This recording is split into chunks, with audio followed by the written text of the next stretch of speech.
Well, if you wanted to see the spot where the very first president of the United States was inaugurated, you have to travel a couple hundred miles north of Washington, D.C. George Washington actually took his first oath of office as president in Lower Manhattan on Wall Street in a spot that is now commemorated for that historic moment. For what turned out to be a brief, shining moment, New York City was the first capital of the United States of America for a little over a year. George Washington lived then not in a big White House, but in a New York City rental like so many millions of us have since that time.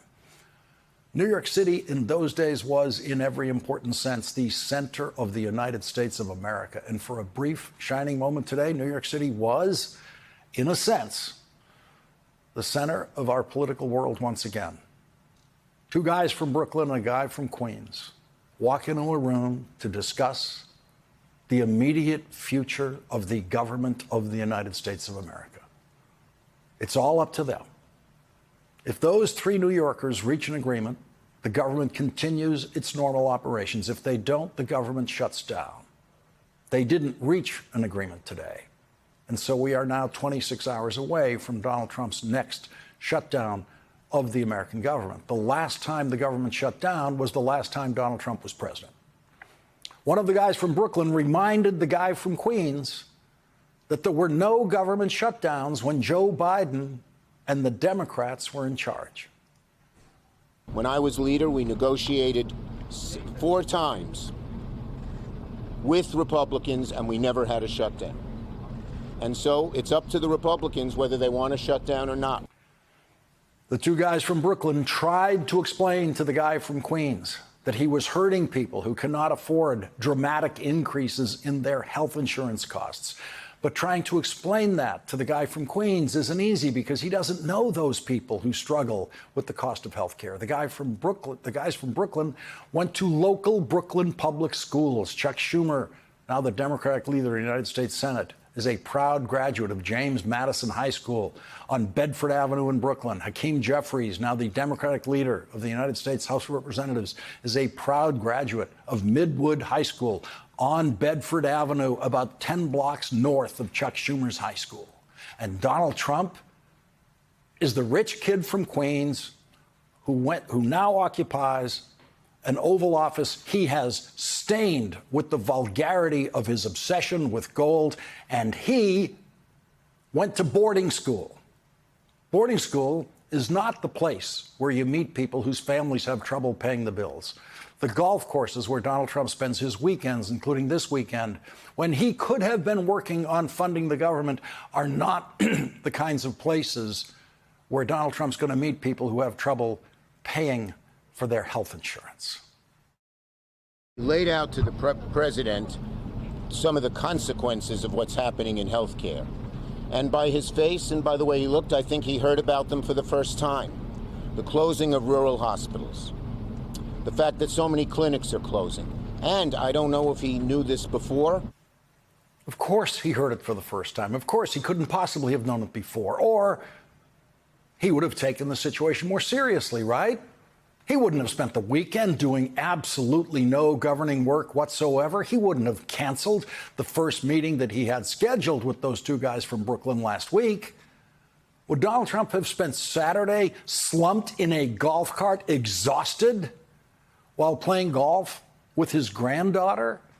If Donald Trump knew what was at stake in the funding of the government, would he have been posting on social media, sending out a quote, all necessary troops, this is what he said, all necessary troops to protect a ravaged war area? Ukraine? Gaza? No.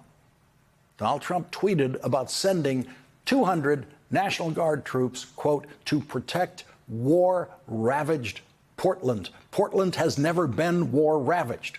No part of the United States of America has been war-ravaged since Abraham Lincoln was president, and the Confederate States that now so enthusiastically support Donald Trump were making war against the United States of America. Of course, if Donald Trump thinks Portland is war-ravaged, then his cognitive decline has reached very, very, very high speed, and it's getting faster every day. There was other evidence of that dramatic cognitive decline this weekend when Donald Trump should have been concerned about how to keep the government running. And he was instead tweeting an imaginary image of firing someone he cannot fire. There's Donald Trump in a possible flight of dementia, thinking that he's in his old TV show, and he's the chairman of the Federal Reserve, is a contestant in his own TV show who Donald Trump can fire. No previous president has been deranged enough to imagine that he could fire the chairman of the Federal Reserve. After that burst of possible dementia, Donald Trump's next entry in social media was, quote, "Make crime illegal again." Okay, Donald, should we make water wet again? And then on Sunday afternoon, with the nation reeling from a deadly attack on a Mormon church in Michigan, Donald Trump posted a video imagining that marijuana can solve all of his elderly health problems. Was Donald Trump high at 4:48 p.m. when he tweeted a goofy sci-fi style video about how cannabis can completely cure every single thing that people his age are suffering? If Donald Trump believes what he tweeted, there is no reason to think that he doesn't. He tweeted it, he must think it, then Donald Trump is probably using cannabis. Why wouldn't he? It cures every problem he has. I don't know why he still has that problem with his ankles if he's using cannabis the way he's telling people to, the way that video urges people to use it. But cannabis use can have accompanying energy slumps, which could explain Donald Trump's apparent low energy in that golf cart on Saturday. And this morning, Donald Trump woke up possibly still high because at 8:43 a.m., he posted about a self-proclaimed New York City communist running for mayor. The problem is there is no self-proclaimed New York City communist running for mayor. Trying to teach Donald Trump the difference between a socialist and a communist is, of course, impossible because he is incapable of learning. But it is the difference between Bernie Sanders and Kim Jong-un. In that same post, Donald Trump said that communism has failed, quote, for thousands of years. Thousands of years? Communism is just a few decades older than Donald Trump. And he thinks it's been here for thousands of years. How high do you have to be to think communism has been around for thousands of years? How do you talk to that man? How do you negotiate with that man? Most of us think it's impossible.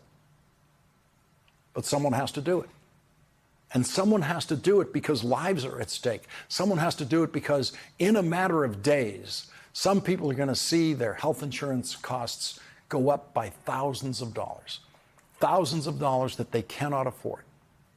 Those people desperately need someone, anyone, to talk to Donald Trump.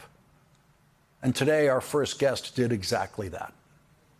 Republicans control the House, Republicans control the Senate, and Donald Trump is the president. If the government shuts down, it's because Republicans have decided to shut the government down and hurt the American people. And that's a point that we made loudly and clearly. The Federal Unionist Network put out a statement today supporting Senator Schumer and Congressman Jeffries, saying a government shutdown is never plan A. Federal workers and the communities we serve will face severe hardship, but federal workers will willingly forego paychecks in the hopes of preserving the programs we have devoted our lives to administering. In order to save our services today, we need to send a message to this administration that enough is enough.